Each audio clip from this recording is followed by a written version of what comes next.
Hello, my dear students, my genius. I Anup Srivastava, Mathematics Faculty, Origins Educare Private Limited, Varanasi. I welcome you all through this online channel of Origins. And today I am going to take a topic for class 10th level students. And the topic is a very popular topic.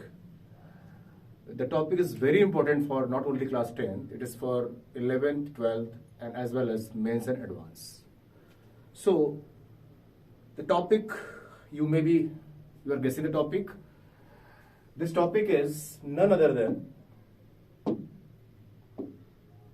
I was right, trigonometry.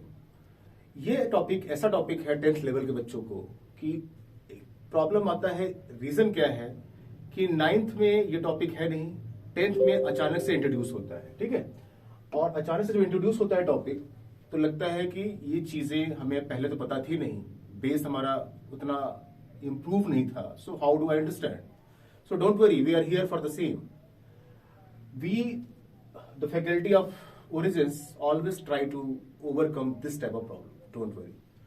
So the topic is trigonometry, and the trigonometry actually this topic is combination of two words which make you feel easy. Okay.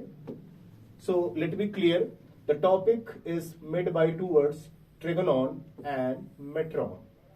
Trigonon, जैसा आप देख सकते हैं, is the name of triangle. Actually trigonon we use in Latin, ये Latin word है, लेकिन India में हम लोग उसको ट्रायंगल बोलते हैं, और मेट्रॉन मतलब होता है मेजर। तो किसी ट्रायंगल को मेजर करने को कोई आपसे बोले तो आपके मन में क्या आएगा? आप ये सोचेंगे ना कि इसके साइड्स या एंगल को मेजर किया जाए, ठीक है। और हम पहले भी करते थे, बट कुछ ऐसे केसेस होते हैं जहां पे मेजरमेंट इतना आसान नहीं होता है। तो उसी चीज के लिए ये चैप्टर इंट्रोड्यूस हुआ है, ट्रिग्नोमेट्री। सो बिलीव मी, ये ऐसा टॉपिक है जो स्टार्ट तो ट्रायंगल से होता है, बट इसमें ऐसे कॉन्सेप्ट आएंगे कि आपको जो अभी तक प्रॉब्लम आ रही थी ट्रायंगल क्वेश्चन सॉल्व करने में, आप काफी हद तक सॉल्व कर लेंगे इसको। तो पहले हम डिस्कस करना चाहेंगे बेस लेवल पे, रूट लेवल पे 10th के बच्चों के लिए क्या होता है।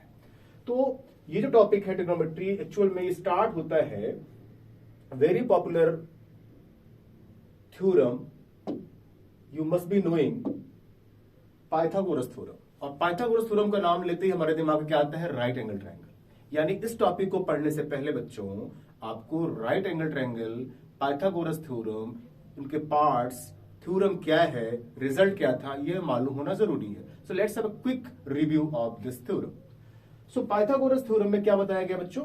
पाइथागोरस थ्योरम में बताया गया था कि अगर कोई राइट एंगल ट्रायंगल है, ठीक है, मान लीजिए ये राइट ट्रायंगल हमने लिया, तो ये ट्रायंगल आप देख सकते हैं कि इसमें एंगल भी क्या है? राइट एंगल है, ठीक। सो हमें पता है कि जिस पर ये बेस, हम देख रहे हैं बेस किसके अलॉन्ग है? हॉरिजॉन्टल है ना। और जो वर्टिकल लाइन है क्या कहलाता है? परपेंडिकुलर, ठीक है। यू मस्ट बी नोइंग, यानी इसको हम बोलते हैं, इस लाइन को बोलते हैं क्या? बेस। और बेस का एक नाम और भी बच्चों, side adjacent to angle A. Angle A क्या है यहाँ पे? बेस एंगल है, ठीक है। और जो वर्टिकल लाइन आप देख रहे हैं, वर्टिकल लाइन सेगमेंट जो है, ये कहलाता है परपेंडिकुलर ऑफ द ट्रायंगल, है ना, जिसको हाइट भी कहते हैं, बट यहां पे इसको हम परपेंडिकुलर यूज करेंगे, ठीक है। And the longest side is known as hypotenuse. So आपको हाइपोटेन्यूज को लेकर कंफ्यूज नहीं होना है, बट इस पर्टिकुलर ट्रिग्नोमेट्री चैप्टर में आपको मालूम होना चाहिए कि बेस एंगल क्या होता है और वर्टेक्स एंगल क्या होता है, ठीक है ना। यहां पे जो आप सी देख रहे हैं, सी पे जो मैंने एंगल बनाया है, मान लीजिए यहां पे एंगल का मेजरमेंट बी है, तो बी क्या कहलाएगा? Vertex angle. ए क्या कहलाएगा? Base angle. तो इस एंगल के लिए बेस होगा जो एडजेसेंट होगा, ठीक है। और इसी एंगल के लिए जो परपेंडिकुलर होगा वो क्या होगा? Opposite of this angle. यानी side opposite to angle A is perpendicular for angle A. Okay, अब बात करते हैं एंगल बी का, ठीक है। तो एंगल बी के एडजेसेंट कौन सा साइड है? BC.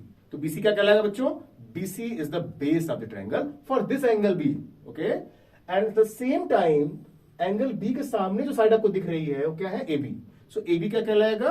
A B is the perpendicular of triangle A B C for angle B. यानी अगर हम ट्रिग्नोमेट्री स्टार्ट कर रहे हैं तो हमें ये सब डिस्कस करना जरूरी है, और अगर ये डिस्कस नहीं होता है तो हमें ये चैप्टर टफ लगता है। और अगर हम ये जान के आगे बढ़ रहे हैं, सीख के आगे बढ़ रहे हैं, तो आप देखिएगा after end of this video you will find this chapter one of the easiest topic. Okay, so तो पाइथागोरस थ्योरम ने क्या बोला था? पाइथागोरस में क्या कहा गया था कि भाई अगर कोई ट्रायंगल है ए बी सी, ठीक है, हमने ले लिया कोई ट्रायंगल ए बी सी और राइट एंगल बी पे है, तो क्या थ्योरम था? ए बी स्क्वायर, ठीक है ना, plus B C square equal to A C square. ठीक है, ये तो आप हमें लगता है क्लास 7-8 से पढ़ते आ रहे हो कि राइट एंगल ट्रायंगल में जो हाइपोटेनस होता है सबसे बड़ा होता है, तो जिसका स्क्वायर है वो बाकी दो साइड्स के स्क्वायर के सम के बराबर होता है। ठीक है ना, बस यहां पे हमें देखना है कि यहां पे इसको हम बेस बोलेंगे, यहां पे परपेंडिकुलर बोलेंगे एंगल सी के लिए। ठीक है, ये क्लियर हो गया, ये बेस आपको मालूम होना चाहिए। दूसरी चीज क्या मालूम होनी चाहिए आपको ट्रिग्नोमेट्री पढ़ने के लिए? आपको यह मालूम होना चाहिए कि अगर कोई राइट ट्रायंगल है, इसके 3 साइड्स हैं, ठीक है, बेस, परपेंडिकुलर, हाइपोटेनस, तो मैं आपसे अगर पूछूं कि इसके कितने रेशियो पॉसिबल है, तो आप हमें लगता है 10 सेकंड सोचोगे और तुरंत आंसर दोगे कि सर 6 रेशियो मैक्सिमम पॉसिबल हो सकता है। क्यों? एक रेशियो हो सकता है सर परपेंडिकुलर का हाइपोटेनस से, दूसरा रेशियो हो सकता है बेस से हाइपोटेनस का, और तीसरा परपेंडिकुलर से बेस का, और बाकी 3 इसका रेसिप्रोकल हो जाएगा, यानी कि हाइपोटेनस से परपेंडिकुलर का, हाइपोटेनस से बेस का, और बेस से परपेंडिकुलर का। इसके अलावा कुछ पॉसिबल है? बिल्कुल नहीं है। ओके, सो इसीलिए हम बात करते हैं, जब हम ट्रिग्नोमेट्री की बात करते हैं तो हम स्टार्ट ही करते हैं ट्रिग्नोमेट्रिक रेशियो से, और वो रेशियो कुछ और नहीं बच्चों, जो अभी आपने डिस्कस किया वही है, यानी है ना आसान ट्रिग्नोमेट्री। आइए आगे बढ़ते हैं कि ये रेशियो का नाम क्या दिया गया। ठीक है, okay, so let's move in another slide. अब हम बात करते हैं कि इन साइड्स के रेशियो का ट्रिग्नोमेट्री से क्या रिलेशन है और कैसे ये रेशियो हमें आसान बनाते हैं चीजों को। ठीक है, आप देख सकते हैं कि पहला जो हमने डायग्राम दिया है, यहां पे फिगर दिया हुआ है, एक राइट ट्रायंगल है, और इसमें मैंने बात किया अपोजिट साइड का। अपोजिट साइड को हम क्या बोलते हैं? परपेंडिकुलर। किसके अपोजिट है वो? थीटा के। यानी कि कभी भी किसी ट्रायंगल में अगर आपने परपेंडिकुलर लिया और हाइपोटेनस लिया, इसका रेशियो निकाला 3:2, 1:2, 3:5, कुछ भी है, व्हाटएवर, उस रेशियो को एक नाम दे दिया गया है साइन। और किस एंगल के लिए रेशियो है ये परपेंडिकुलर किसके लिए है? इस थीटा के लिए, बेस एंगल के लिए। तो बस इसके साथ लगा देते हैं थीटा, यानी एंगल दिया आपने और मिला क्या? साइड्स का रेशियो। यही तो है ट्रिग्नोमेट्री। इसीलिए बोलते हैं ना ये क्या है? ट्रायंगल का मेजरमेंट, यानी साइड्स और एंगल का मेजरमेंट। ठीक है, तो ये साइन जो वर्ड आप देख रहे हो एक्चुअल में लैटिन वर्ड है। तो हमें लगता है ना कि पहली बार साइन, कॉस, टैन सुन के थोड़ा अजीब लगता है, बट मतलब क्या इनका है? केवल ये रेशियो है, ये ट्रिग्नोमेट्री के रेशियो है, ये फंक्शंस हैं। ठीक है, अभी 10th लेवल तक इसको हम रेशियो में इंट्रोड्यूस करते हैं और आगे 11th 12th के लिए बन जाता है ट्रिग्नोमेट्रिक फंक्शन। ठीक है, so sine theta is the ratio of perpendicular to the hypotenuse, जहां पे थीटा क्या है? Base angle. अगर हम बात करें लगे हाथ वर्टेक्स का, इसका, कि अगर इसके लिए साइन अल्फा निकालना हो तो क्या वही रहेगा या बदल जाएगा? बिल्कुल बदल जाएगा। जब इस एंगल के लिए हमने अभी बात किया आपसे कि ये हो जाएगा परपेंडिकुलर और ये हो जाएगा बेस, तो इसका मतलब from the first diagram we can conclude कि साइन अल्फा यहां पे क्या होगा? अगर हम इसको नाम दे दे ए, बी और सी, तो यहां पे साइन अल्फा क्या होगा बच्चों? साइन अल्फा होगा, फार्मूला वही रहेगा, perpendicular upon hypotenuse, but sine alpha क्या होगा यहां पे? अगर हम साइड्स की बात करें तो यहां पे बीसी जो है वो क्या है? परपेंडिकुलर है अल्फा के लिए, और हाइपोटेनस तो कभी नहीं बदलता, वो तो लॉन्गेस्ट साइड है, तो बीसी अपॉन एसी हो जाएगा। और अगर साइन थीटा की बात करें, इसी फिगर में साइन थीटा की बात करें, तो थीटा के लिए परपेंडिकुलर क्या है बच्चों? अपोजिट साइड, यानी A B upon A C.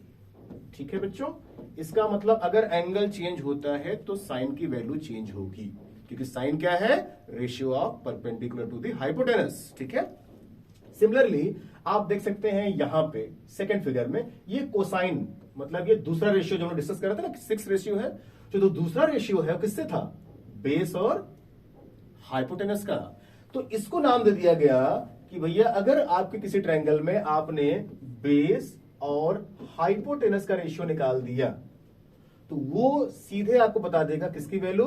Cos theta की वैल्यू, क्योंकि थीटा के लिए बेस क्या है? एडजेसेंट साइड, और ये क्या है? हाइपोटेनस। तो यहां पे जो हम बार बार जोर दे रहे हैं एडजेसेंट और अपोजिट, इसका थोड़ा ख्याल रखिएगा। वीडियो पॉज करके आप खुद से एक बार प्रैक्टिस कर सकते हैं डायग्राम बना के। ठीक है, सिमिलरली तीसरा जो रेशियो हमारा क्या है? टैन थीटा है। टैन थीटा मतलब, टैन थीटा किसका रेशियो हो गया? देखिए क्योंकि हम देखो हमने पहला डिस्कस किया था ना, परपेंडिकुलर से हाइपोटेनस का रेशियो पॉसिबल है, दूसरा बेस से हाइपोटेनस पॉसिबल है, तो तीसरा क्या है, परपेंडिकुलर से बेस पॉसिबल होगा। तो इन रेशियो को नाम दे दिया गया tan थीटा, यानी कि tan थीटा अगर हम बात करें बच्चों तो इस फिगर में क्या होगा, अगर इसका नाम ए बी सी है तो tan थीटा क्या हो जाएगा, A B by B C. Clear है, क्लियर। तो ये मेन 3 रेशियो हो गए, साइन, कोसाइन और टेंजेंट, जिसको हम साइन थीटा, कॉस थीटा और टेन थीटा के नाम से जानते हैं। ठीक है ना, तो ये 3 फंक्शंस क्लियर हो गए आपको। ठीक, अब आपको अच्छी तरह पता है कि बाकी जो 3 फंक्शन हैं, मेरा ख्याल है जितने बच्चे वीडियो को देख रहे हैं उन सबको रेशियो तो पता चल गया होगा, क्योंकि 3 रेसिप्रोकल होने वाले हैं भाई, लेकिन उनका नाम क्या होगा वही ट्विस्ट है। आइए नेक्स्ट स्लाइड से इस ट्विस्ट को भी क्लियर कर देते हैं। Okay, so let's see our next slide. Reciprocal identity पहले आप यहां ध्यान देंगे, क्या ध्यान देंगे, रेसिप्रोकल आइडेंटिटी, क्योंकि मैंने ऑलरेडी बोल दिया कि 3 रेशियो पहले के 3 के रेसिप्रोकल है। यानी अगर हम बात करते हैं कि किसी राइट ट्रायंगल में, ध्यान दीजिएगा, किसी राइट ट्रायंगल में अगर हम बात करते हैं बच्चों कि हमारा थीटा जो है वो बेस एंगल है और ये है परपेंडिकुलर, ये है बेस और ये है हाइपोटेनस। ठीक है, तो अगर साइन थीटा हमने अभी पढ़ लिया कि साइन थीटा क्या होता है, परपेंडिकुलर से हाइपोटेनस का रेशियो। ओके, इसका मतलब इस डायग्राम से हमें कंक्लूड कर सकते हैं कि साइन थीटा जो होगा वो होगा ए बी बाई ए सी। बोलिए होगा कि नहीं होगा, इस डायग्राम से होगा। अब हम बात करते हैं कि अगर उल्टा हो गया, यानी अगर ये हो गया h का रेशियो p से, यानी हाइपोटेनस का परपेंडिकुलर से, यानी हम बात कर रहे हैं AC का AB से, तो एक्चुअल में हम बात क्या कर रहे हैं, we are talking about reciprocal of sine theta. तो साइन थीटा का जो रेसिप्रोकल था वो लैटिन वर्ड दिया गया उसके लिए कोसेक थीटा। ठीक है बच्चों, क्या दिया गया, कोसेक थीटा। यानी कोसेक थीटा कहीं भी दिखाई दे समझ लेना साइन थीटा का रेसिप्रोकल है। तो this cosec is the reciprocal function of sine theta. Similarly आप देख सकते हैं कॉस थीटा जो हम लोगों ने पढ़ा था उसका जो रेसिप्रोकल है क्या है, उसको क्या नाम दिया गया, सेक थीटा। यानी अगर मैं पूछूं सेक थीटा का फार्मूला क्या होगा तो आप बोलोगे क्या, हाइपोटेनस से बेस का रेशियो होता है सेक थीटा। अगर मैं आपसे पूछूं कॉट थीटा जो नाम दिया गया किसका रेसिप्रोकल है, टैन का। यानी अगर कॉट थीटा पूछूं क्या है आपसे तो आप बोलोगे cot theta is nothing but the ratio of base to the perpendicular. किसी ट्रायंगल के बेस और परपेंडिकुलर का जो रेशियो होता है उसी को हम बोलते हैं कॉट थीटा। क्लियर है, तो आप देख सकते हैं ये 6 जो हमने टेबल बनाया है ये क्या है, रेसिप्रोकल आइडेंटिटीज हैं, यानी साइन का कोसेक, कॉस का सेक, टैन का कॉट। ठीक है, तो ये आपको क्लियर होना चाहिए। अब मैं एक चीज आपसे और डिस्कस करना चाहूंगा। आप देख सकते हैं कि एक पहला जो कॉलम बना है ये टेंजेंट आइडेंटिटीज के लिए बना हुआ है, यानी कि अभी जो हमने पढ़ा साइन कॉस उसका रिलेशन इसने कर दिया टैन थीटा से। यानी कि आप देखिए ध्यान से, अगर मैं आपसे बताऊं कि भाई बहुत ध्यान से देखिएगा इस रिटन वर्क पे जो मैं करने जा रहा हूं, अगर मैं आपसे कहूं कि भाई साइन थीटा होता है P बाई एच, ठीक है बच्चों, P बाई एच, और कॉस थीटा होता है B बाई एच, ठीक है ना, बेस अपॉन हाइपोटेनस। ठीक है, क्लियर। अब अगर हम इनको डिवाइड कर दें तो क्या होगा, H गेट कैंसिल, तो ये क्या बच जाएगा हमारे पास, P बाई बी ना, और P बाई बी मतलब परपेंडिकुलर और बेस का रेशियो किसको दिया था हमने, टैन का नाम दिया था उसको ना, यानी ये हो जाएगा टैन थीटा। अब सोचिए हमें मजाक में एक नई आइडेंटिटी मिल गई कि साइन कॉस जब भी डिवाइड करेंगे क्या मिलेगा, टैन थीटा। यानी साइन थीटा दिया है, अगर उसको कॉस से डिवाइड कर देंगे तो वो टैन में कन्वर्ट हो जाता है, और इसी को बोलते हैं बच्चों, आप देख सकते हैं इसी को बोलते हैं हम टेंजेंट आइडेंटिटी, कि tan theta is always equal to sine theta by cos theta. ठीक है, अब अगर टैन है साइन बाई कॉस तो कॉट क्यों पीछे रहेगा, कॉट भी बोलेगा मैं तुम्हारा उल्टा हूं भाई, तो कॉट क्या कहलाएगा, मैं कॉस बाई साइन हूं। तो सही है, बुराई क्या है इसमें, अगर रेसिप्रोकल है तो कॉस बाई साइन हो जाएगा। तो इनको हम बोलते हैं क्या, टेंजेंट आइडेंटिटी। ठीक है, अब लास्ट कॉलम देखते हैं कि ये पाइथागोरियन आइडेंटिटीज कहां से आ गया सर अचानक से। तो वेरी सिंपल है, अभी आपने देखा कि साइन स्क्वायर थीटा और कॉस स्क्वायर को जोड़ के इसने 1 कर दिया अचानक से। क्यों भाई, क्योंकि हमें पता है कि साइन थीटा क्या होता है, बताइए साइन थीटा क्या होता है, P बाई एच होता है कि नहीं, प्लस कॉस थीटा क्या होता है, B बाई एच होता है भाई। अब क्या करिए, आप स्क्वायर कर दीजिए क्योंकि स्क्वायर लगा हुआ है। ठीक है भाई, अब जरा इसको सॉल्व कर दीजिए और कुछ नहीं करना है, एकदम ट्रिग्नोमेट्री भूल जाइए, खाली सॉल्व करिए आप। तो ऊपर हो जाएगा P square plus B square और नीचे क्या हो जाएगा बच्चों, एच स्क्वायर, क्योंकि एच स्क्वायर तो कॉमन है। अब पाइथागोरस थ्योरम काम आ गया, मैंने बताया था ना चैप्टर पढ़ने के लिए पाइथागोरस का जरूरी है थ्योरम जानना। तो P square plus B square कितना हो जाएगा, एच स्क्वायर हो जाएगा, और नीचे भी क्या आ गया, एच स्क्वायर। तो क्या हमें ये 1 नहीं देगा, बोलिए देगा कि नहीं देगा। इसीलिए ये आईएनटी बन गई Pythagorean INT. Sign square theta plus cos square theta हमेशा क्या होना चाहिए, 1 होना चाहिए, अगर हम जोड़ दें तो। और थीटा क्या है जानिए, थीटा क्या है, बेस एंगल है, जो हमेशा क्या होता है, एक्यूट होता है। क्योंकि सबको मालूम होना चाहिए किसी ट्रायंगल में अगर एक एंगल राइट हो गया तो बाकी दोनों एंगल, चाहे वर्टेक्स एंगल हो चाहे बेस एंगल हो, क्या होते हैं, 90 से कम ही होते हैं, उनको क्या बोलते हैं, एक्यूट एंगल। ठीक है, क्लियर है इतना। अब ये जो आप देख रहे हो ये आपका टास्क है भाई, वीडियो को पॉज करिएगा, पहले इन दोनों की रियलिटी जानिएगा कि क्या वाकई ये हम ला सकते हैं कि नहीं। अगर आप पॉज करके समझ गए तो ठीक है, अदरवाइज मैं तैयार हूं आपको इसको भी एक्सप्लेन करने के लिए। ओके, आइए इसको एक्सप्लेन कर दिया जाए भाई आपके लिए। इस पोर्शन को भी हम एक्सप्लेन कर देते हैं आपके लिए। चलिए, तो क्या आप ये श्योर हो गए कि पहली आईएनटी बहुत क्लियर है, sine square theta plus cos square theta equal to 1, है ना, इसमें कोई शक नहीं किसी को। ठीक, तो चलिए देखते हैं एक जादू।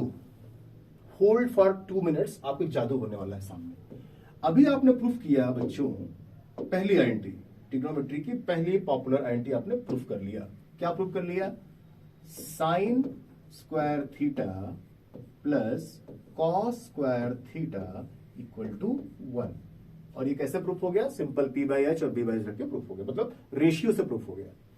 अब अगर हमें दूसरी आईएनटी में पता है कि tan में होती है, और हमें यह पता है कि साइन को अगर cos से डिवाइड करें तो tan में कन्वर्ट हो जाता है, तो चलिए डिवाइड कर दिया जाए। ओके, हमने इसको cos स्क्वायर से डिवाइड कर दिया। लेकिन अगर इसको नहीं किया तो दोनों बुरा मान जाएंगे और इक्वेशन क्या हो जाएगा, डिसबैलेंस। यानी अगर कोई भी चेंज कर रहे हैं तो हमें क्या करना होगा, हर टर्म से करना होगा। हम अगर किसी दोस्त को पार्टी दे रहे हैं तो हमें हर दोस्त को पार्टी देना होगा, नहीं बुरा मान जाएगा भाई, ठीक है ना। तो अब ये वैल्यू क्या होगी भाई बताइए, ये वैल्यू हो जाएगी tan स्क्वायर थीटा होगी, क्योंकि साइन बाई कॉस tan होता है तो स्क्वायर लगाएंगे नहीं लगाएंगे, ठीक। और ये वैल्यू क्या हो जाएगी 1, और ये क्या हो जाएगी, कॉस का रेसिप्रोकल क्या होता है, सेक थीटा, और स्क्वायर लगा है तो सेक स्क्वायर थीटा। क्या आपको ये आईएनटी क्लियर हुई, क्या क्लियर हुई आईएनटी। यानी जो सेकंड आईएनटी है एक्चुअल में this is the outcome of first one, ठीक है। अभी आपने कॉस से डिवाइड किया, आपको एक जादू मिल गया, नई आईएनटी मिल गई कि ये भी यूज कर सकते हैं, ठीक है ना। अब मैं कह रहा हूं कि इसी आईएनटी को, यानी कि फिर से जादू देखिए, और तीसरा और फाइनल आईएनटी लिख लीजिए भाई, sine square theta plus cos square theta equal to क्या है 1। ये तो हमने पहले प्रूव कर लिया था पी बाई एस से। अब अभी हमने कॉस से डिवाइड किया तो एक जादू देखने को मिला। अब अगर हम साइन से डिवाइड कर दें, ठीक है ना, अगर हम साइन से डिवाइड कर दें दोनों को और दोनों साइड कर दें तो देखिए क्या होने वाला है, ठीक है। देखिए अब क्या होने वाला है, यानी ये वैल्यू तो कट के 1 आ जाएगी, plus cos by sine cot होता है क्योंकि tan साइन बाय कॉस था, तो क्या यहां पे हम कॉट स्क्वायर थीटा लिख सकते हैं, लिख सकते हैं भाई। और यहां पे 1 बाय साइन मतलब कोसेक, और ये हो जाएगा कोसेक का स्क्वायर। तो ये मिल गया हमें तीसरी और आखिरी आईएनटी। इजी है, आसानी से हो गया। कभी भी इसको रटिएगा नहीं, खुद से बार बार डिराइव करिएगा, खुद से निकालिएगा, तो आपको लगेगा वाकई ये चैप्टर में मजा आ रहा है। अगर रटना शुरू कर दिया आपने तो यही चैप्टर आपको टफ लगेगा, मेरी बात नोट कर लीजिएगा, ठीक है। और साथ साथ इसको भी नोट करते रहिएगा, अपना एक नोट बना लीजिएगा और सारी चीजें लिखिएगा। फिर हम लोग क्वेश्चन भी करेंगे नेक्स्ट वीडियो में, लेकिन अभी आप ये सब चीजों को नोट कर लीजिए, ठीक है। ओके, सो ये आईएनटीज क्लियर हो गए तीनों, टेंजेंट आईएनटीज, रेसिप्रोकल आईएनटीज और पाइथागोरियन आइडेंटिटीज, ठीक है भाई। अब हम बढ़ते हैं अपने नेक्स्ट स्लाइड की तरफ और ये क्वेश्चन कर लेते हैं भाई। अगर हमने आपको क्वेश्चन करने को दिया है तो मेरा फर्ज बनता है कि शुरुआत तो हम करें पहले, ठीक है। तो ये जो क्वेश्चन है, this question is the best example of trigonometric ratio, यानी जितनी पढ़ाई आपने की है उसका चेक भी है कि क्या आपने इन बातों को ध्यान से सुना या नहीं सुना। तो जरा क्वेश्चन देख लीजिए एक बार, क्वेश्चन समझ आ रहा है आपको। क्वेश्चन में दिया है कि tan theta equals to P by Q, ठीक है। और आपको लाना क्या है, आपको लाना है P sine theta minus Q cos theta upon P sine theta plus Q cos theta की वैल्यू। डोंट वरी कि सर ये लाना है, प्रूव करना है, शो करना है, ये तो अपने आप चल के आएगा, बस अपने पे ट्रस्ट रखो, बिलीव रखो, क्योंकि हमें इसकी वैल्यू निकालनी है। और प्रूव वाले क्वेश्चन बच्चे कहते हैं टफ है, मैं कहता हूं सबसे आसान होते हैं, क्योंकि प्रूव वाले क्वेश्चन में आपको रिजल्ट पता होता है कि आना यही है और हमें लाना भी यही है। तो हमें क्या करना है कि जो गिवन है उसी को यूटिलाइज करना है, उसी से खुश रहना है कि इतना सब कुछ दिया हुआ है यार, आगे जो होगा अच्छा ही होगा, है ना। तो क्वेश्चन देखा ध्यान से, आप जरा कंपेयर करिएगा, tan दिया हुआ है और क्वेश्चन साइन कॉस में है। कुछ आइडिया लगा कि अगर यहां साइन बाई कॉस होता तो सीधे टर्न कर देते ना, तो कर दो ना, क्या दिक्कत है। Divide each term by cos theta. अब चूंकि आप हर टर्म से कर रहे हो इसलिए किसी को बुरा भी नहीं लगेगा, आप ऊपर भी कर रहे हो नीचे भी कर रहे हो भाई, है ना, इसलिए किसी को बुरा लगने वाला नहीं है। चलिए अब देखिए, ये बन गया आपका मनमाफिक, आप जो चाहते थे P के साथ क्या बन गया, tan थीटा बन गया, माइनस बन गया, और ये Q इंटू 1 यानी खाली Q रहा, कॉस बाय कॉस तो कट जाएगा ना। नीचे आइए, ये रहा P tan थीटा भाई और प्लस Q, ठीक है। अब आप बड़े आराम से tan थीटा की वैल्यू यहां पे पुट कर दीजिए, ठीक। चलिए पुट कर देते हैं, P into P by Q, क्योंकि tan थीटा की वैल्यू दिया है P by Q, minus Q upon, फिर नीचे आइए P into P by Q plus Q, ठीक है भाई। तो क्या हो जाएगा ये P square by Q minus Q by 1 कर दीजिए, कुछ नहीं है तो। नीचे देखिए P square by Q plus 1 कर दीजिए, ठीक है भाई। यानी क्या मिला आपको, अगर हमने एलसीएम Q ले लिया तो ऊपर क्या मिला बच्चों, P square minus Q square, नीचे भी अगर एलसीएम Q ले लिया तो क्या मिला बच्चों, P square plus Q square, ठीक है ना, क्लियर है। तो अब जरा ध्यान से देखिएगा कि ये जो हमने एलसीएम लिया है ये तो कट जाएगा ना। तो बचा क्या हमारे पास वही बचा जो हमें चाहिए था, यानी हमारा रिजल्ट आ गया। क्या रिजल्ट आ गया, हमारा रिजल्ट आ गया जो हमें चाहिए था, यानी P square minus Q square upon P square plus Q square, यही चाहिए था। तो देखिए खुद चल के आया, है ना, हमें परेशान नहीं होना पड़ा, हमें तो जो दिया था हमने उसी को प्रोसेस किया, आउटकम खुद चल के आ गया, ठीक है। तो इस तरह क्वेश्चन को हमें सोचना चाहिए, इस नजरिए से सोचना चाहिए, ठीक है। तो इसको एक बार रिवाइज कर सकते हैं। हम चलते हैं अपने नेक्स्ट स्लाइड की तरफ। Trigonometric ratio of compound angle, complementary angle, complementary angle तो आपने नाम सुना होगा 7-8 में, है ना। कॉम्प्लीमेंट्री एंगल आपने सुना होगा कि जब भी किसी दो एंगल का सम, मान लीजिए कोई एंगल है θ1 और दूसरा एंगल है θ2, अगर ये 90 डिग्री हो गया तो हर एंगल दूसरे का कॉम्प्लीमेंट्री कहलाता है। तो सुनाइए, यानी θ1 की वैल्यू कितनी होगी, 90 माइनस θ2, ये तो आपने सबको पता ही होगा।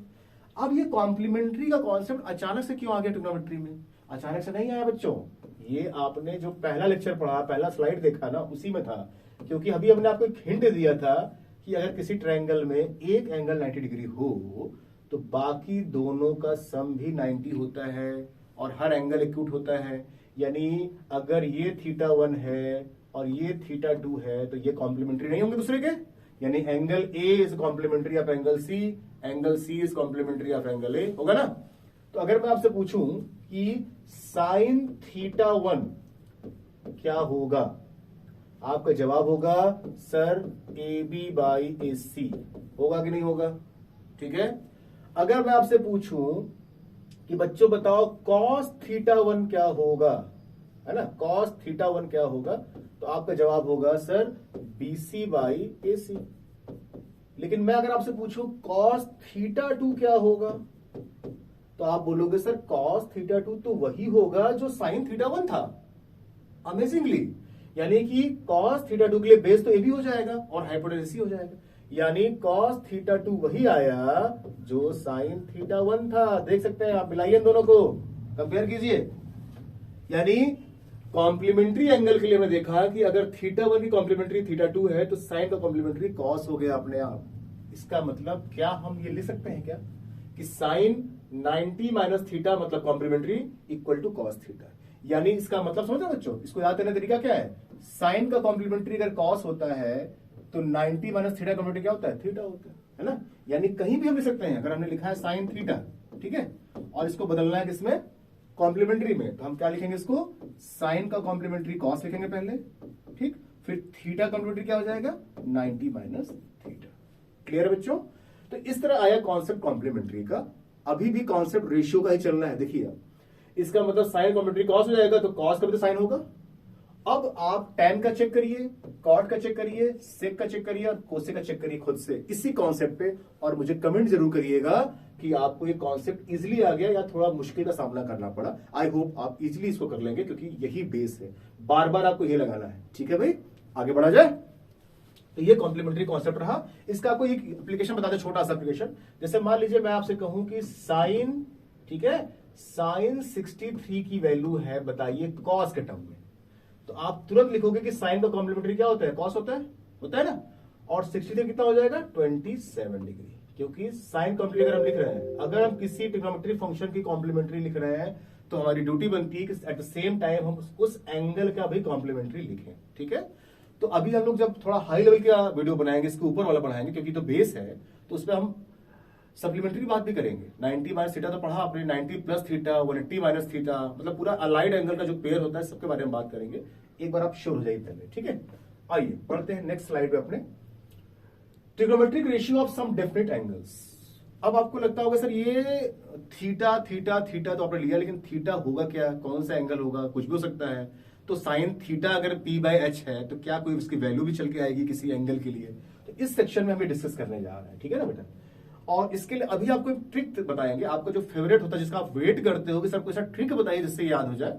बाद में बात करेंगे डेरिवेशन का, ठीक है ना, क्योंकि मतलब ओरिजिन्स में आप एक कॉमन चीज देखोगे कि हम लोग डेरिवेशन के बाद जरूर करते हैं, ताकि आपके अंदर एक क्रिएटिविटी आए। बट पहले एक आसान तरीका जिससे आप इसको सीख जाइए, ठीक है। ओके, आइए बात करते हैं कि कैसे इस एंगल को हम इतना बड़ा टेबल कैसे अपनी उंगलियों पर नचा सकते हैं, ठीक है। सबसे पहले मैं आपको एक फिंगर टिप दूंगा, उसके बाद कुछ बताऊंगा। मैं आपको एक तरीका बताने जा रहा हूं, ध्यान सुनिएगा। सबसे पहले आप अपने किसी भी हाथ को इस तरह रख लीजिए, फिंगर्स को, ठीक है।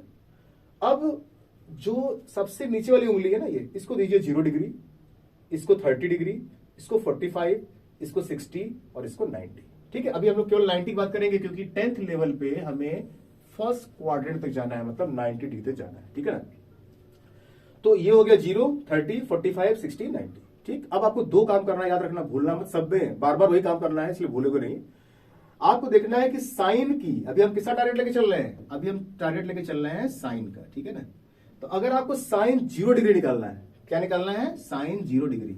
तो आप किसकी बात करोगे? इस लास्ट फिंगर की, क्योंकि ये 0 डिग्री रिप्रेजेंट कर रहा है।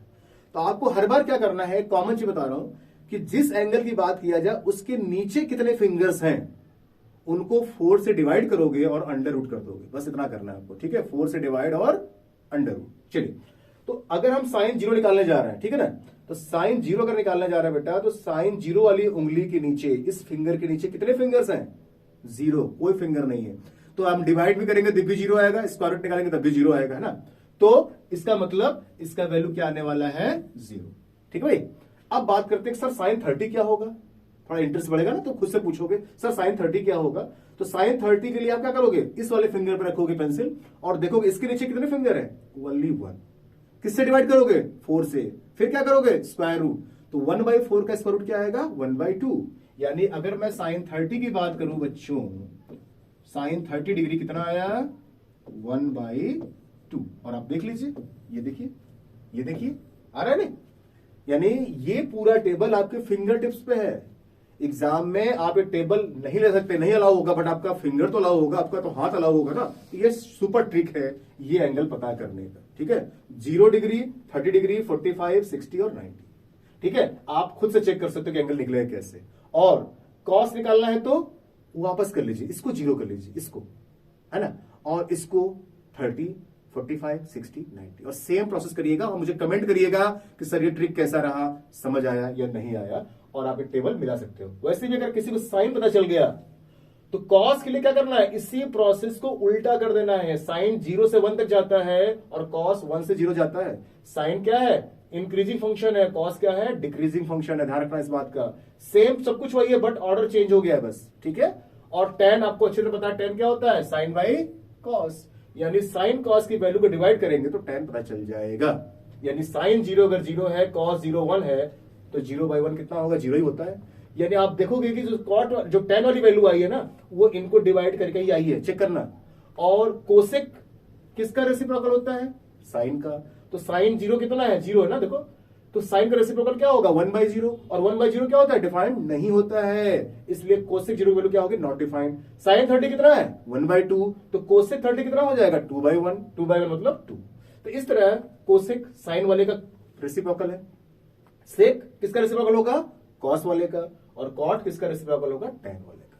तो इस तरह आप 1 से 2 मिनट के अंदर ये पूरा टेबल खुद से बना सकते हो, या एग्जाम में अपने फिंगर टिप से कोई वैल्यू निकाल सकते हो। ठीक है, क्लियर है? तो इसको आप एक बार ध्यान से देखिएगा, दोबारा देखिएगा, कोई बुराई नहीं है, वीडियो आपका है, 100 बार देखिए, लेकिन जरूरत नहीं पड़ेगी, ये गारंटी है। ठीक है, चलिए आते हैं नेक्स्ट स्लाइड में कि सर ट्रिग्नोमेट्री तो पढ़ा, मजा आया, इस छोटे से वीडियो में बहुत कुछ समझ आया, लेकिन इसका एप्लीकेशन क्या है? हमसे अक्सर बच्चे पूछते हैं साइन कॉस टैन क्यों पढ़ते हैं यार, क्या करना है इसका आगे चल के? तो मल्टीपल यूज है, मैंने कुछ यूजेस लिए हैं, मल्टीपल यूजेस है। इसका बेस्ट यूज बता दूं आपको, कुछ हमने सेलेक्ट किया है आपके लिए। सबसे पहले ट्रिग्नोमेट्री का यूज होता है फ्लाइट इंजीनियरिंग में, क्योंकि जो फ्लाइट जब डिसेंट होता है, लैंड करता है अपने ट्रैक पे, तो कितने एंगल पे ट्रैक करेगा। यानी अगर आप सोच सकते हैं, देखिए ये देख रहे हैं, ये इसकी हाइट है, जमीन से उसकी हाइट है, तो इसको हम क्या बोलते हैं? परपेंडिकुलर। ये हमारे लिए क्या है? This is what? This is perpendicular ना। तो ये हमें मालूम होना चाहिए भाई, है ना, ये हमें मालूम होना चाहिए परपेंडिकुलर क्या है। और यहां से जो ट्रैक है वो कितनी दूरी पर है, तो ये हमारे लिए क्या है? बेस है। और ये क्या है? बेस एंगल है।